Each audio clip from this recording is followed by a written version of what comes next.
now we will study another topic, that is friction. This is of chapter 5.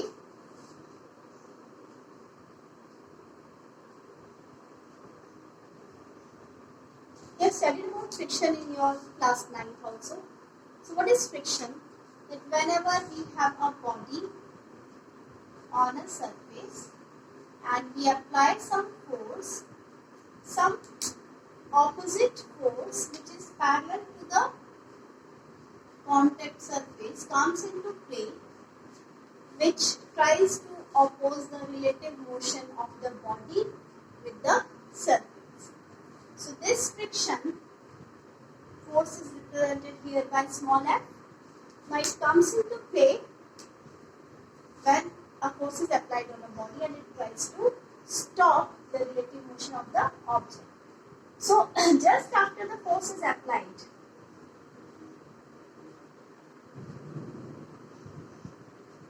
right, F, that is friction, comes into play.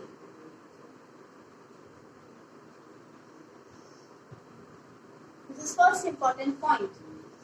And it opposes the relative motion of the object on the surface. It opposes the relative motion of the object on the surface, right? So here,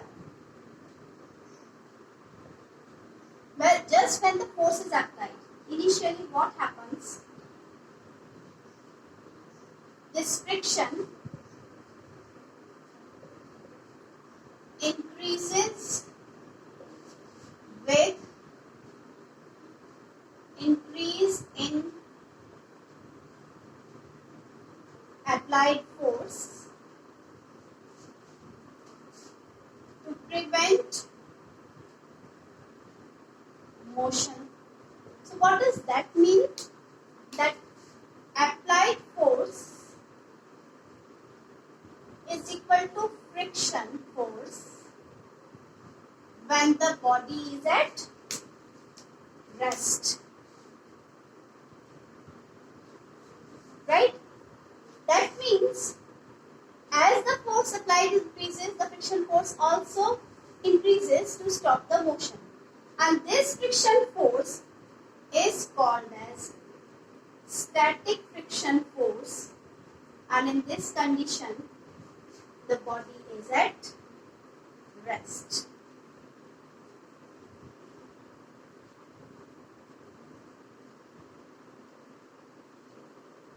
So this is the static friction. Now we talk about the case when this force applied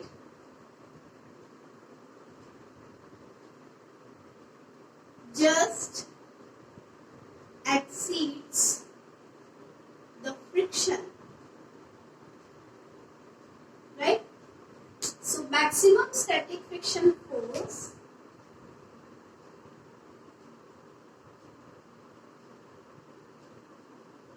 below which the body is at rest. This is called limiting friction, right? That means this is the maximum value. Third type, so this I have named as limiting friction. And how have I written this? Like this. Third friction is kinetic friction, represented by Fk. When the body starts moving, the friction reduces, and this is called kinetic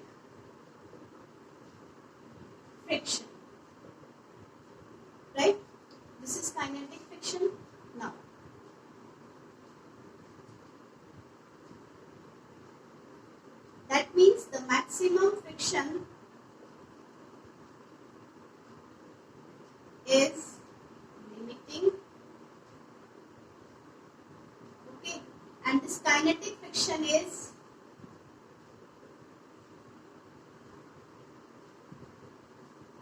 constant. This kinetic friction is also called as sliding friction sometimes, right? So if I draw a graph for the variation of friction and applied force, I can show the graph here itself. So for this graph, this is the F applied, this is in Newton, and this is the friction force.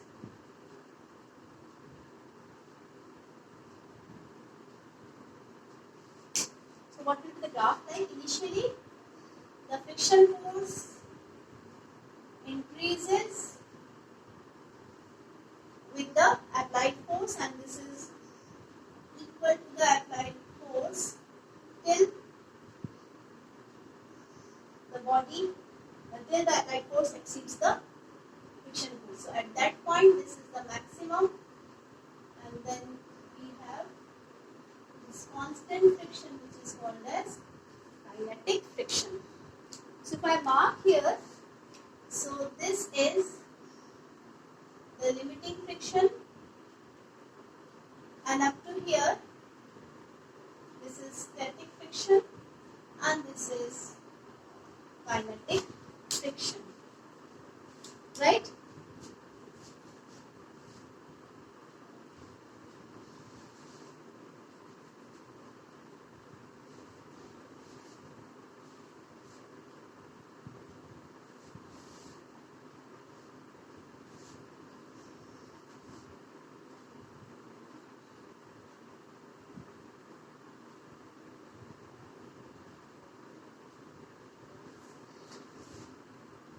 Then we have rolling friction also.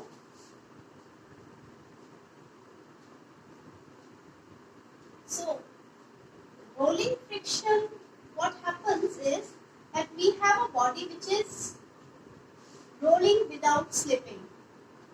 So at every point there is only one point of contact.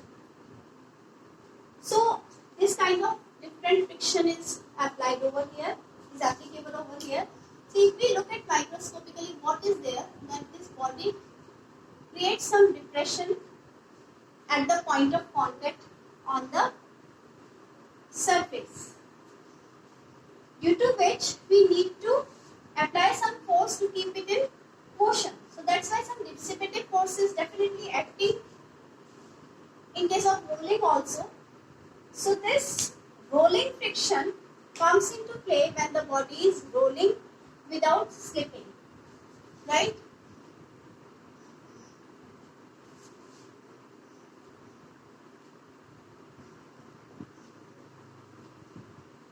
Right?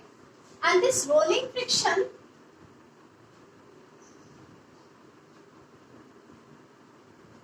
is less than sliding friction, which led to the discovery of wheel. Yes? Then we have some laws of friction also. Laws of friction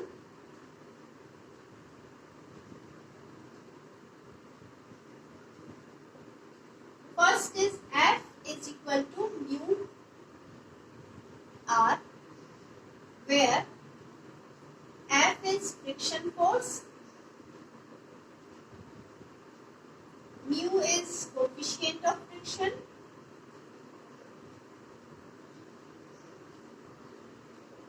and R is the normal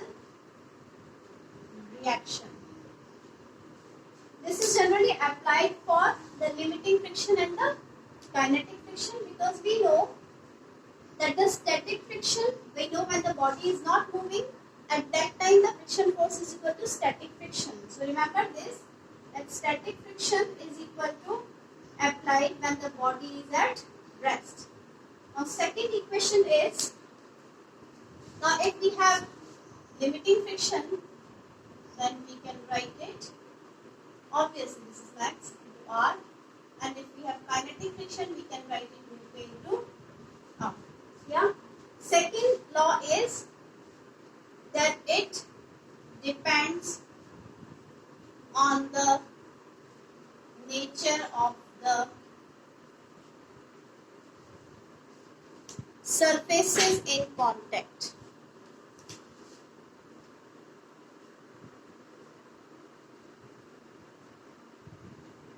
It does not depend on the area of the contact.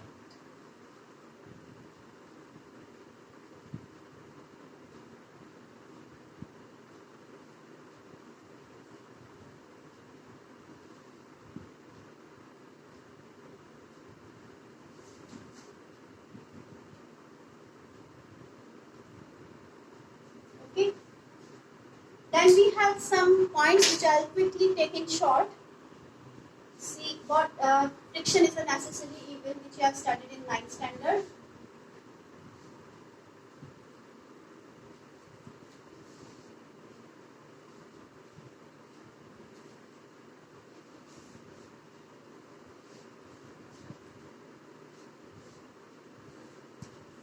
So first is friction. So necessary evil means we can talk about the advantages and disadvantages. Right? So advantages is walking, right, and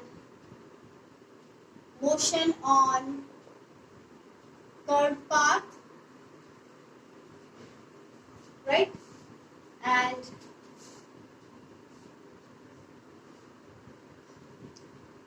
other thing is some friction required to move on road, move a vehicle on road.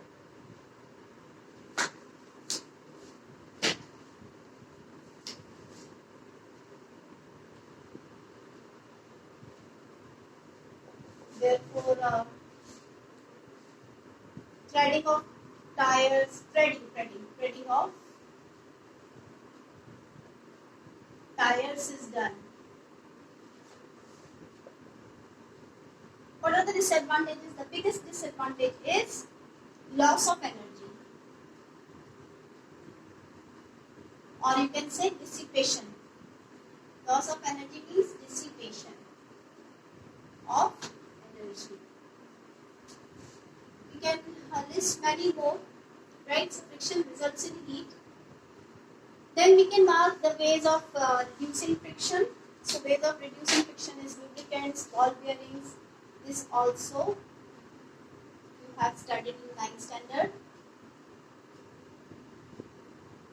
So this is what I wanted to discuss here. So one is lubricants, second is ball bearings.